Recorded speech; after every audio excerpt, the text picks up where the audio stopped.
خانہ کعبہ کو کون اور کب شہید کرے گا یعنی گرائے گا؟ پیارے دوستو، خانہ کعبہ مسلمانوں کی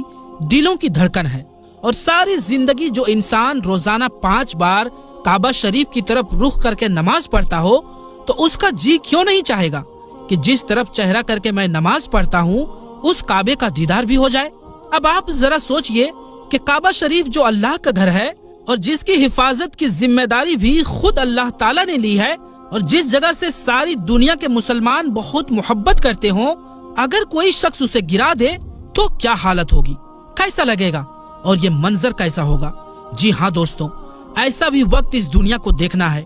کیونکہ اس کے بارے میں رسول اللہ صلی اللہ علیہ وآلہ وسلم نے فرمایا کہ قیامت کی سب سے بڑی نشانی یہ ہے کہ ایک آدمی مکہ میں داخل ہوگا جو کہ خانہ کعبہ کو گرا دے گا اور اس کے ٹکڑے کر کے سمندر میں پھینک دے گا۔ پھر آپ نے اس آدمی کی نشانی بتائی۔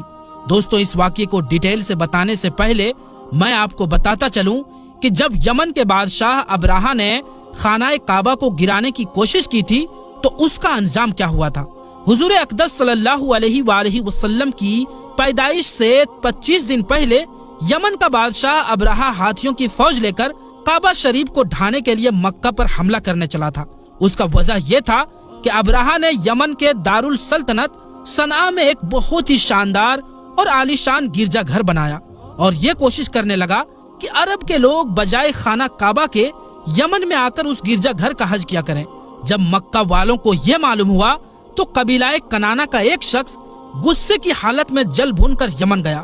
اور وہاں کے گرجا گھر میں بہانہ بنا کر گھس گیا اور اس کو نجاست یعنی گندگی سے لت پت کرایا۔ جب ابراہا نے یہ واقعہ سنا تو وہ غصے میں آپے سے باہر ہو گیا اور خانہ کعبہ کو ڈھانے کے لیے ہاتھیوں کی فوج لے کر مکہ پر حملہ کر دیا، اور اس کی فوج کے لوگوں نے مکہ والوں کے تمام اونٹوں اور دوسرے مویشیوں کو چھین لیا۔ اس میں سے 200 یا 400 اونٹ عبد المطلب کے بھی تھے۔ حضرت عبد المطلب کو اس واقعے سے بڑا دکھ ہوا، چنانچہ ابراہا سے آپ اس معاملے میں بات چیت کرنے کے لیے اس کے لشکر میں تشریف لے گئے۔